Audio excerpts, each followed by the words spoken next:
हाँ जी, स्वागत है आपका अपने वीडियो में। और जैसा कि हमारी इस बुक का गिव अवे भी चल रहा है, ऐसी 7 बुक हम गिव अवे में देंगे।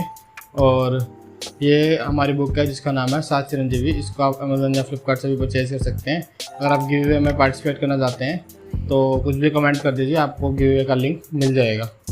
तो चलिए स्टार्ट करते हैं। अभी तक हम श्री हनुमान जी और श्री महर्षि वेद व्यास जी के बारे में पढ़ चुके हैं। अभी हम पढ़ने वाले हैं कृपाचार्य के बारे में। पार्ट 3 कृपाचार्य।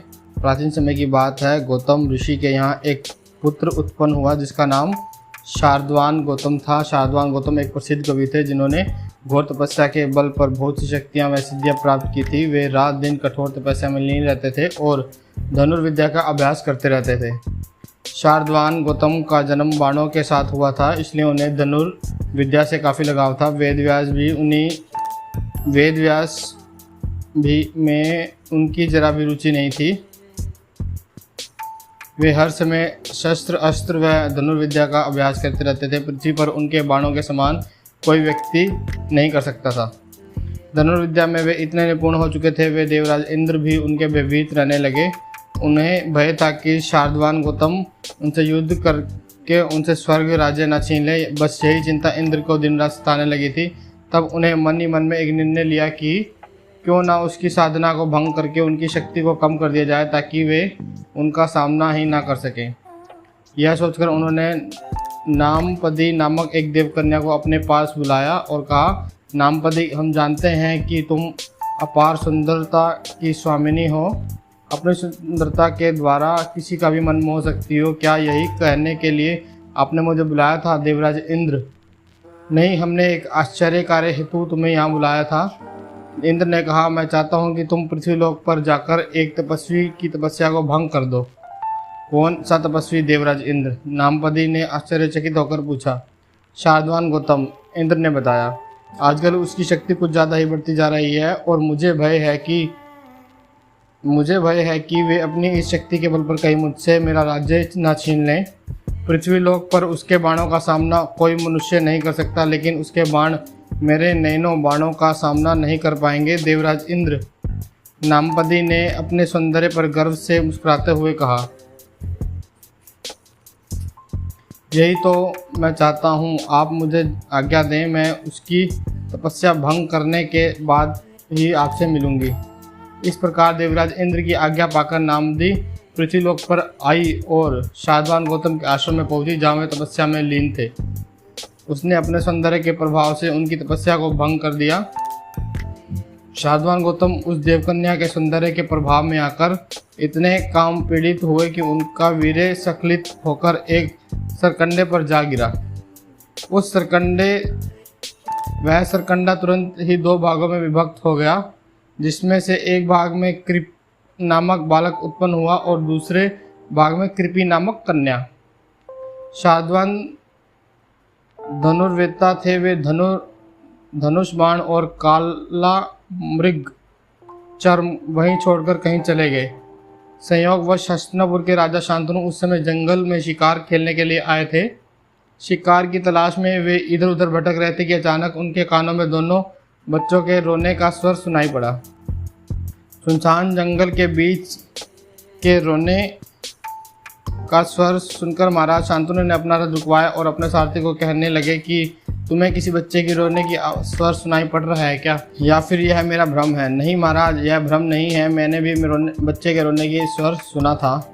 इस सुनसान जंगल में किसका बच्चा रो सकता है? शांतनु ने आश्चर्य से पूछा। पता नहीं महाराज, हमें उसी दिशा में चलकर देखना चाहिए, सारथी बोला। फिर महाराज शांतनु ने सारथी से कहकर उस रथ को उसी दिशा में मुड़वा लिया जिस दिशा से बच्चे के रोने की आवाज़ आ रही थी।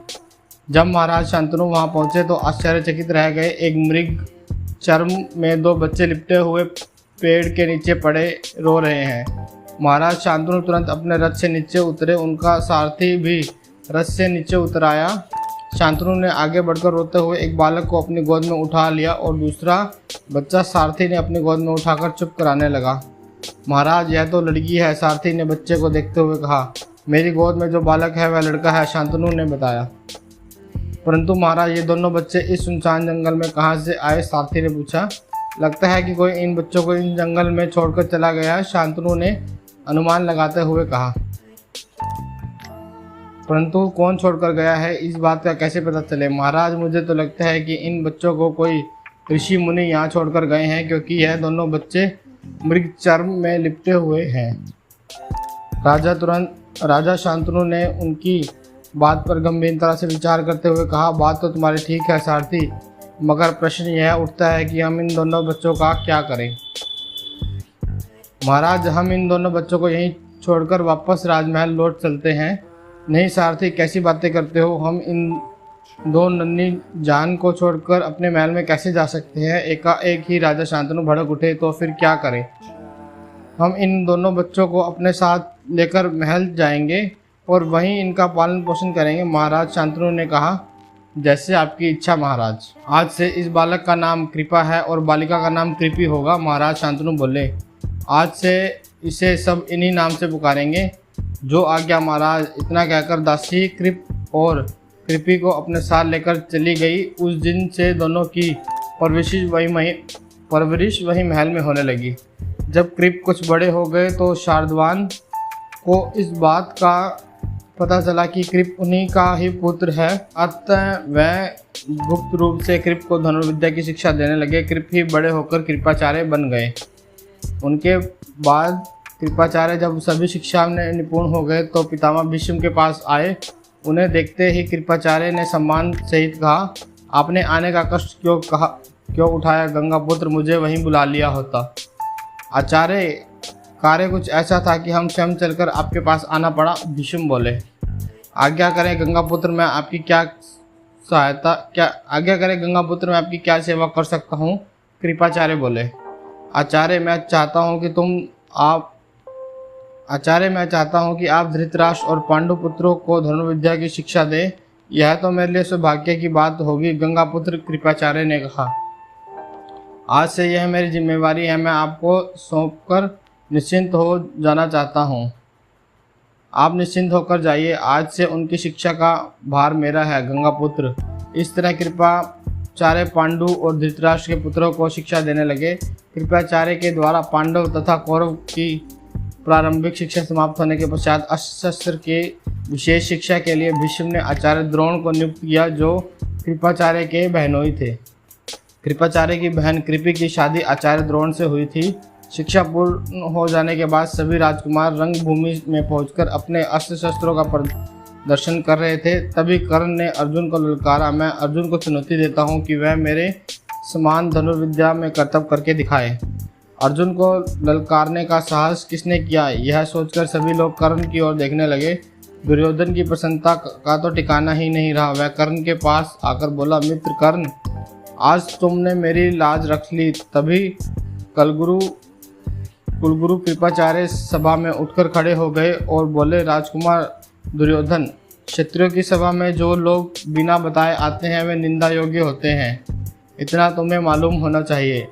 यह आप क्या कर रहे हैं गुरुवर? दुर्योधन आश्चर्य से बोला, अपने मित्र से कहो कि वह पहले अपना परिचय दे, तब महाराज पांडु के पुत्र अर्जुन इसके साथ युद्ध करने के लिए तैयार होंगे।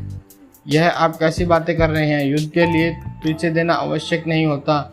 गुरु श्रेष्ठ, दुर्योधन बोला, इससे कहो कि यह पहले बताए कि किस राजवंश का दीपक है। कृपाचार्य बोले, और अगर यह अपना परिचय ना दे तो फिर क्या होगा? इसके कुल का परिचय पाए बिना राजकुमार अर्जुन इससे युद्ध नहीं करेंगे, क्योंकि युद्ध बराबर वालों से होता है। कृपाचार्य ने बताया। कृपाचार्य की यह बात सुनकर कर्ण का सिर लज्जा से झुक गया। महाभारत के युद्ध में कृपाचार्य कौरवों की ओर से सक्रिय थे। कर्ण के वध के उपरांत जब दुर्योधन बहुत दुखी हुआ तो कृपाचार्य ने उसे समझाया, दुर्योधन, यह युद्ध राज्य के लोभ में लड़ा जा रहा है। जो कार्य जिसे सौंपा गया है उसे अपने प्राणों की आहुति देकर सभी लोग पूरा करते जा रहे हैं। अब तुम भी कुछ करो। आप कहना क्या चाहते हैं गुरुवर? दुर्योधन ने कृपाचार्य से पूछा। अब तुम्हारा एक ही कर्तव्य है कि तुम पांडवों से संधि कर लो। कदापि नहीं, मैं उन पांडवों के साथ संधि नहीं कर सकता। पुत्र दुर्योधन, तुम्हारी भलाई इसी में है कि यह युद्ध अब खत्म हो जाए। कृपाचार्य ने उसे समझाया। अब तो युद्ध छिड़ चुका है, यह बंद नहीं हो सकता आचार्य, लेकिन इस समय तुम्हारे लिए यही उचित होगा। दुर्योधन, कृपाचार्य बोले। दास दुर्योधन को कृपाचार्य की सलाह जरा भी पसंद नहीं आई थी। इसलिए उसने कृपाचार्य की बात नहीं मानी। हारकर कृपाचार्य ने खामोश होकर उसके साथ युद्ध करना पड़ा। अतः मैं युद्ध में दुर्योधन के साथ उसके भाई भी मारे गए और उसके सभी सेनापति की मृत्यु को प्राप्त हुए, परंतु कृपाचार्य इस युद्ध में जीवित बच गए थे। धर्म ग्रंथों में 7 चिरंजीवियों में कृपाचार्य का भी नाम आता है।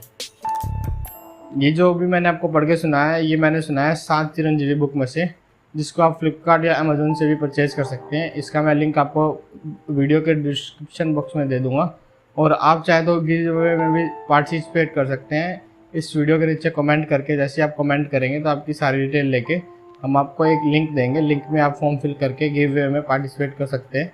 तो मिलते हैं आपसे नेक्स्ट वीडियो में, तब तक के लिए बाय।